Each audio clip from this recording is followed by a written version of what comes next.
The question caught me off guard, even though I'd been preparing for it all morning. "Mr. Briggs," said the man on the other end of the line, his voice measured and professional, "I understand your daughter's husband is Craig Holloway. The Craig Holloway of Holloway Property Development?"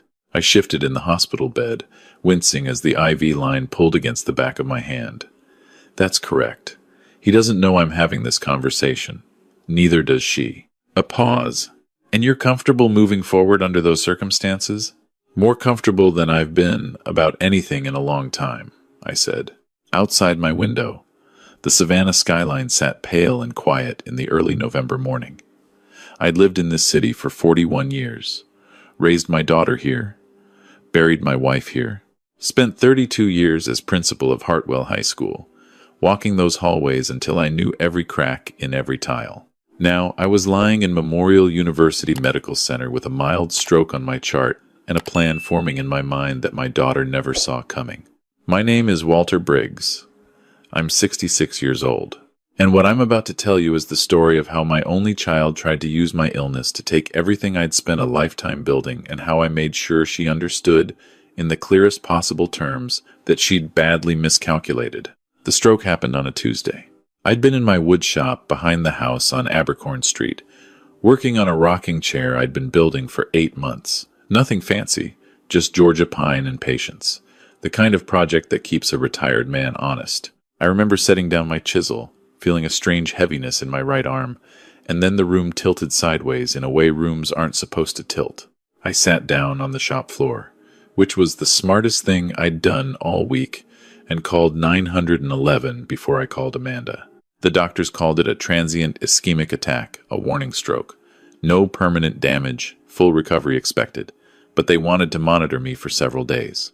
I was 66, alone since my wife Carol passed 4 years ago, and my only nearby family was Amanda, who lived 20 minutes away in a new construction house in Pooler, with her husband Craig and their 2 Labrador retrievers. She arrived at the hospital 90 minutes after I called her. I know because I watched the clock. She stayed for 45 minutes. For the first 20, she was the daughter I remembered.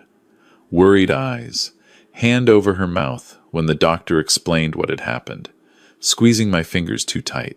That was the Amanda who used to bring me coffee in my school office on the first day of every semester, just to see how the new year felt.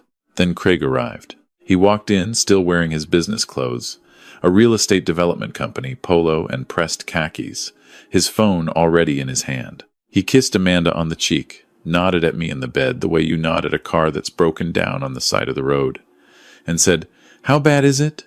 Not "How are you, Dad?" Not "I'm glad you're okay." How bad is it? I told him what the doctors had told me. He nodded, tapping something into his phone while I spoke. When I finished, he looked up and said, very quietly, so only I could hear, "We're going to need to start thinking seriously about your living situation, Walter." I said nothing. I watched him. A man your age, living alone in that big house, this was bound to happen. You need supervision. Assisted living, maybe, or... He smiled the smile of a man who has already done the math. We could help you transition somewhere more manageable and liquidate the Abercorn property. Free up some capital while it's still a seller's market. The house on Abercorn Street had been appraised the previous spring at $720,000. I knew that because I'd had it appraised myself, for reasons I'll explain shortly. Craig knew it too, because I'd made the mistake of mentioning it at Thanksgiving 2 years prior. Amanda spent the last 10 minutes of her visit on her phone near the window. As they were leaving, she touched my arm and said she'd check in tomorrow. Craig said, "Rest up," with the energy of a man crossing an item off a list. The door closed. The room was quiet. I lay there looking at the ceiling for a long time. The next morning, a social worker named Patricia came by to discuss my discharge plan. She was young and earnest and took detailed notes, and she became, without knowing it, my first ally. When she asked if I had family support at home, I told her the truth. My daughter lived nearby, but had not called since her visit. Patricia's pen stopped moving. She looked up at me with careful, professional neutrality that didn't quite hide what she was feeling. "Not once?" she said.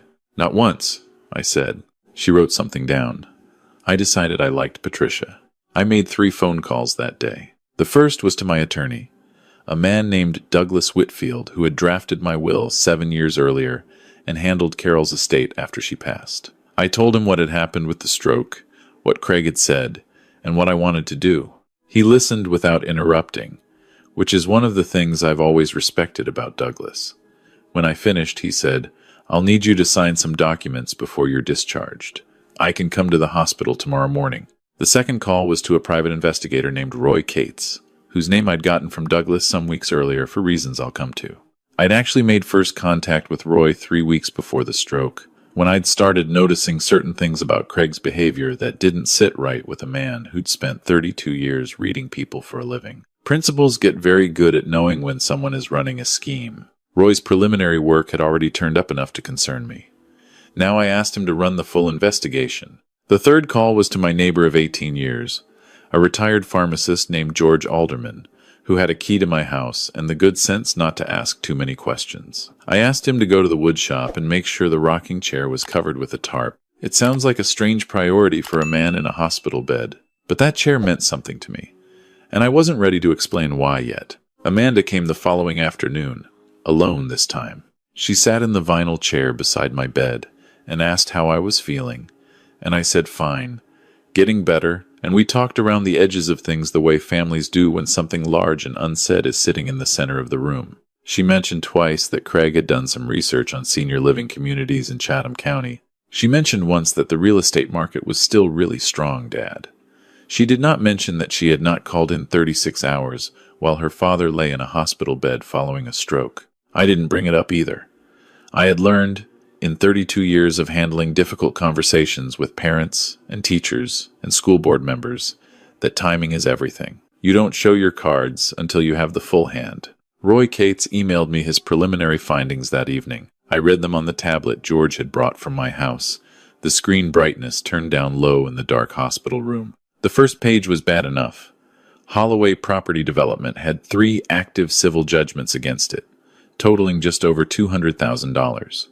2 were from subcontractors Craig hadn't paid.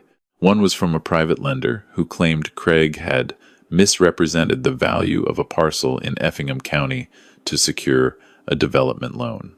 The company's operating account, which Roy had traced through public business filings, showed a balance that should have scared any reasonable person. The second page was worse. Roy had obtained through channels he described only as available public records and cooperative sources, a chain of emails between Craig and a commercial lending firm in Atlanta. Craig had been in discussions for 6 months about a bridge loan to cover the Effingham situation. The collateral he'd proposed, described in the email chain as a residential property in historic Savannah district, clear title, estimated value $700K plus, matched the description of my house on Abercorn Street to the letter. He'd been planning to use my house as loan collateral, a house he didn't own, a house whose owner he was simultaneously pressuring to sell. I set the tablet down on the bedside table and looked at the ceiling for a long time. The full report arrived 2 days later, and Roy had not understated it when he said I'd want to be sitting down. The email trail went back 14 months. Craig had first floated the idea of helping Walter transition to senior living to Amanda in a text message. Roy had obtained this through the civil discovery process connected to one of the subcontractor lawsuits, where Craig's phone records had been subpoenaed. Amanda's response had been a single word that I won't repeat here, but it was not a refusal. It was an acknowledgement. There was more. Craig had spoken with 2 different real estate attorneys about the process of obtaining power of attorney over an elderly parent's finances. One of them had apparently advised him that a documented medical event, such as a stroke, would significantly strengthen such a petition if the parent could be characterized as unable to manage their own affairs. My stroke had not been an accident of timing for Craig. It had been an opportunity. I finished reading the report at 11 o'clock at night, 3 days after my admission. The hospital was quiet. Down the hall, machines beeped softly. I thought about Carol, who had died believing our daughter was the kind of person we'd raised her to be. I thought about 32 years of high school graduations, where I'd shaken hundreds of young hands and told hundreds of young people that integrity was the only currency that compounded over time. Then I picked up the phone and called Douglas Whitfield.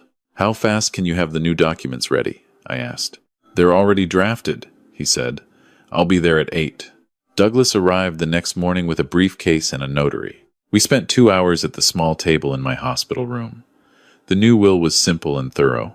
My estate, including the house on Abercorn Street, my retirement accounts, and a brokerage portfolio Carol and I had built over decades, would pass entirely to the Savannah Community Foundation's Education Endowment, a fund that provided college scholarships to first-generation students from Chatham County Public Schools. The kind of students I'd spent my career believing in. Amanda's name did not appear anywhere in the new documents. The living trust made the will effectively uncontestable. Douglas had structured it with the precision of a man who had seen families destroy themselves over inheritances before and had no interest in watching it happen again. "If Craig tries to challenge this," he said, capping his pen, "he'll spend more in legal fees than any challenge could possibly recover.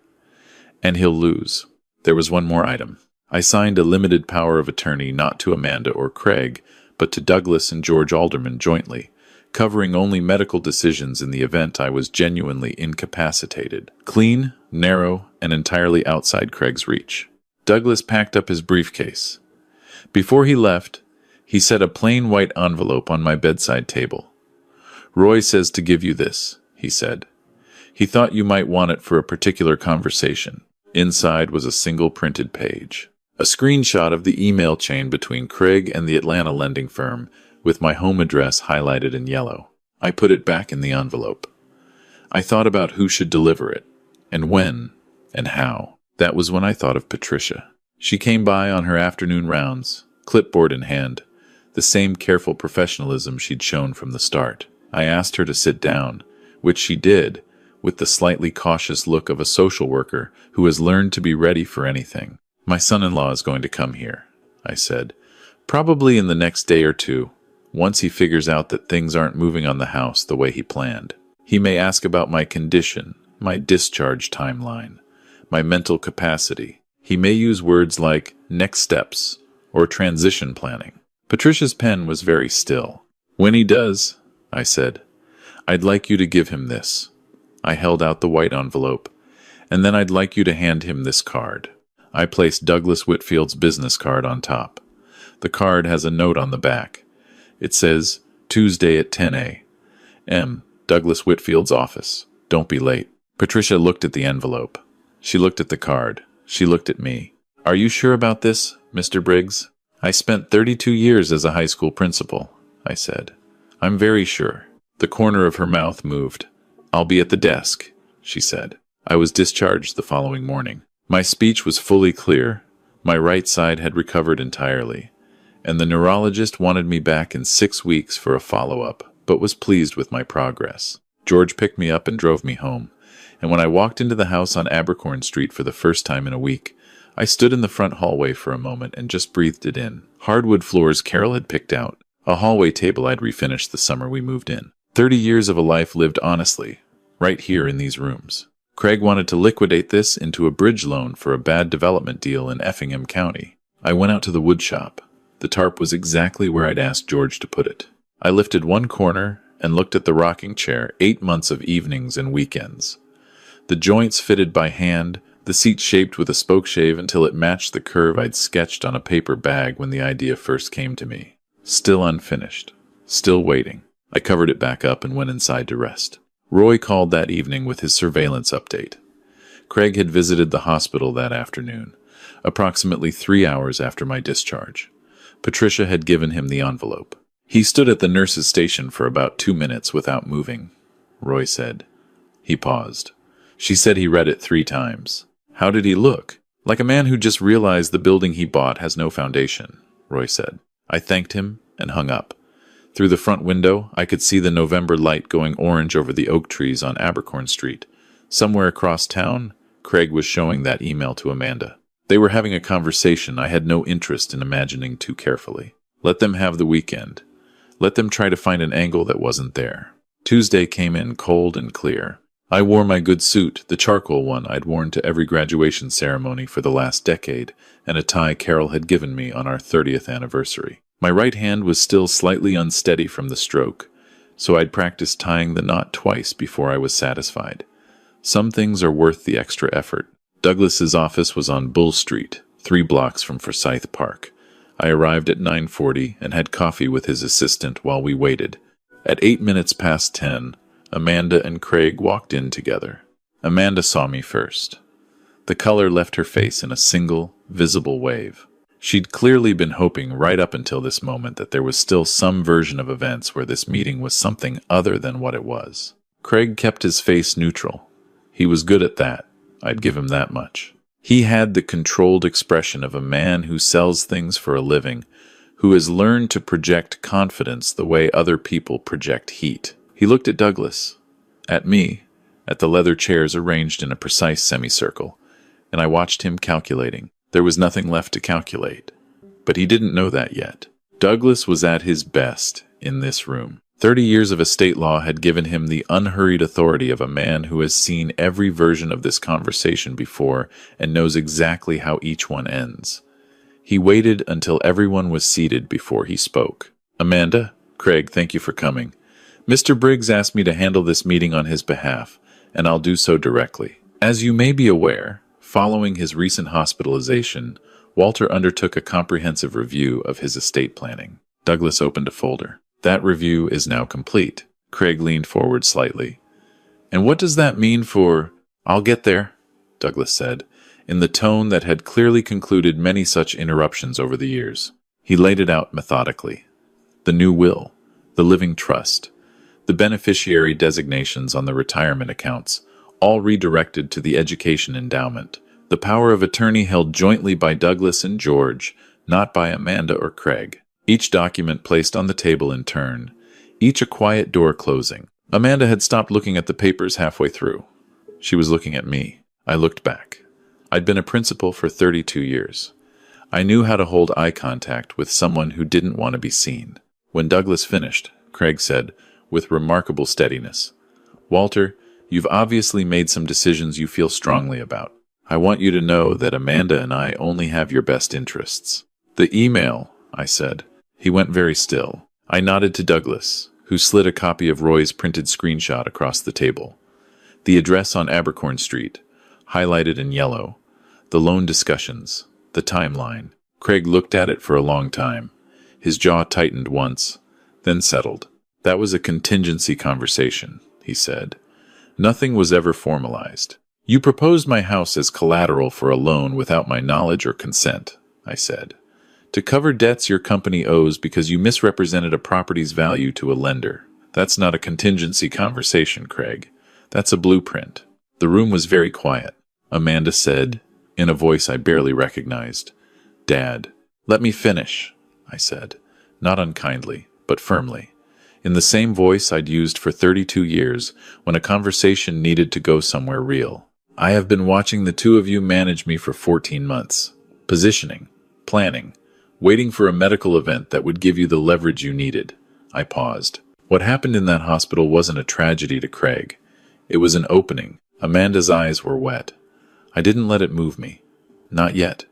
There would be time later to grieve the gap between the daughter I'd raised and the woman across this table. This wasn't the moment for that. The will stands, I said. The trust stands. The power of attorney stands. If you retain an attorney to challenge any of it, Douglas will tell you what that process looks like and what it will cost, and I think you'll find it a very poor use of resources you currently don't have. I looked at Craig, particularly given the civil judgments your company is carrying. Craig's composure finally cracked, not dramatically, not the way it does in movies, but in the small, deflating way of a man who has run out of moves and knows it. His shoulders dropped slightly. His hands, which had been resting flat on the table, slipped into his lap. He looked at the document in front of him, not at me. Amanda said, How long have you known? Long enough, I said. I hired Roy Cates 3 weeks before the stroke, not because I wanted to find what I found, because 32 years of working with people teaches you to pay attention when something feels wrong. And something had felt wrong for a long time. We weren't going to steal from you, she said. Her voice was tight, thin. You were going to sell my house, I said. The house your mother picked out, the house where you grew up. You were going to liquidate it to cover your husband's bad deals, and you were going to manage me out of my own life to do it. I let that sit for a moment. What would you call that? She had no answer for that. Craig, had no answer for that. Douglas had the answers he needed already, and he was writing something quietly at the corner of his desk. I stood up, slowly, steadying myself with one hand on the chair arm. My right side was still not at full strength, but I was standing, and I was clear, and I was done. "Amanda," I said. She looked up. "I spent 32 years telling students that how you behave when no one is watching tells the whole story. You spent 14 months behaving as though I wasn't watching."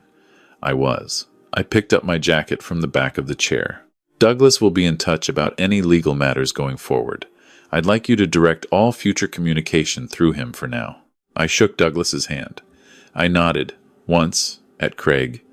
"The way you acknowledge a problem you've solved." I walked out. The November air on Bull Street was cold enough to see my breath.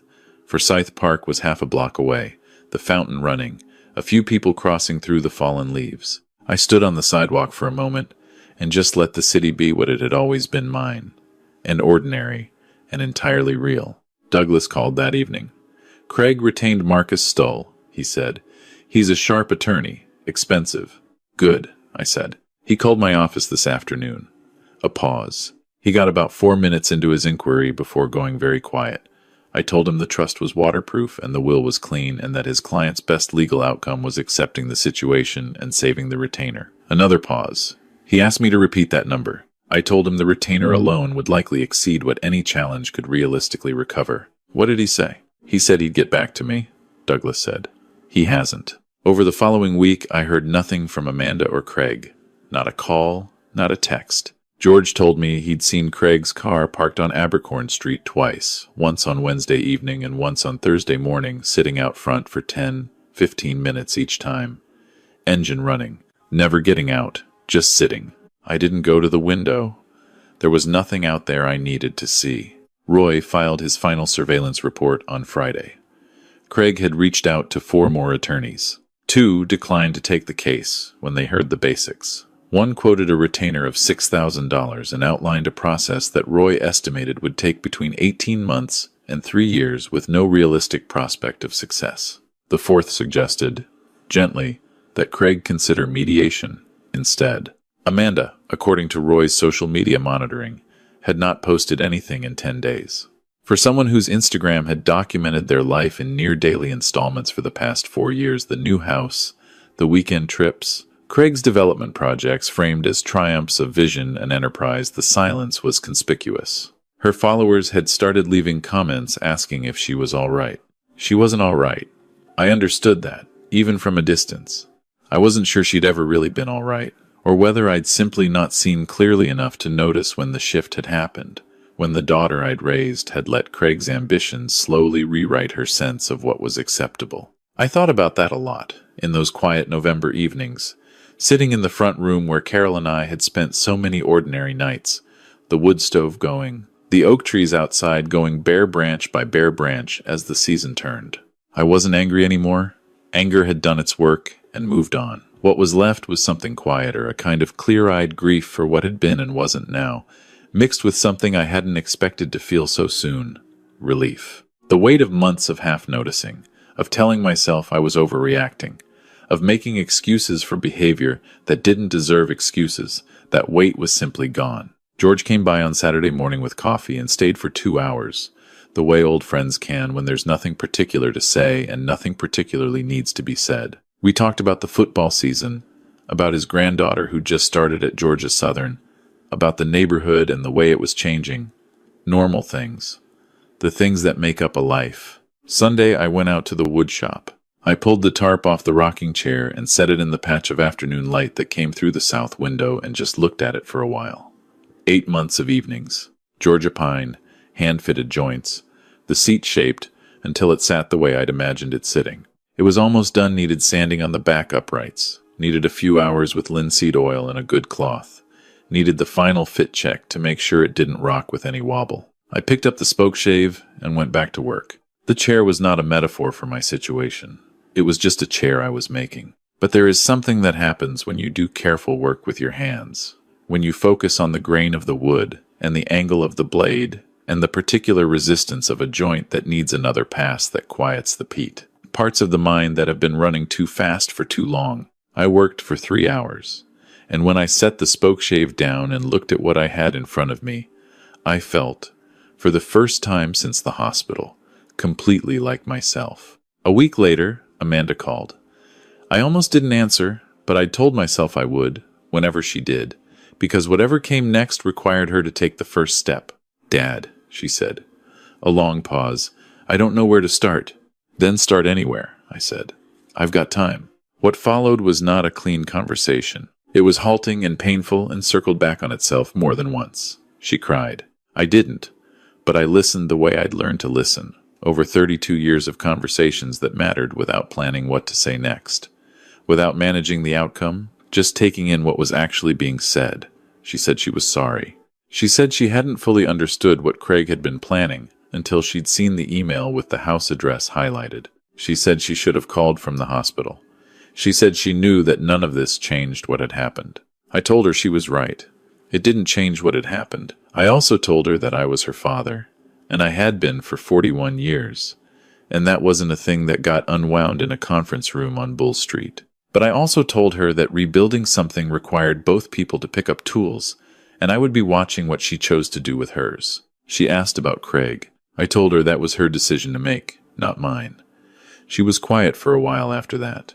We didn't resolve anything that day, but we started, which was something. I've learned, in 66 years, that most good things begin with a start and then require a very long time of quiet, steady work before they show their shape.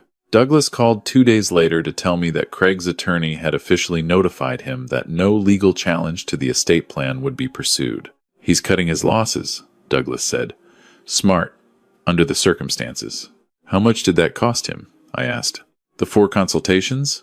I'd estimate $12,000 to $15,000, all told.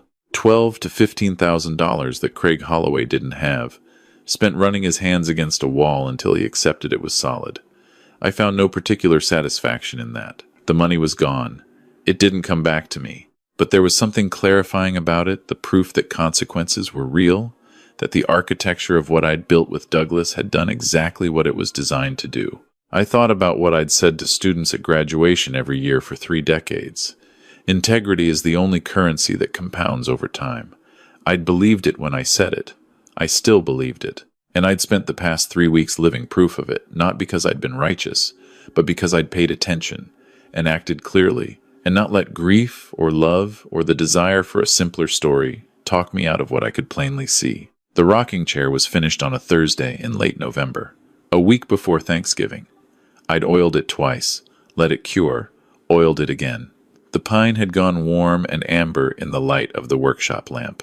I set it on the back porch and sat down in it for the first time, and it rocked with a long, clean, unhurried motion, and I sat there in the cold Georgia evening, listening to the bare oak trees and watching the last of the light go out of the sky.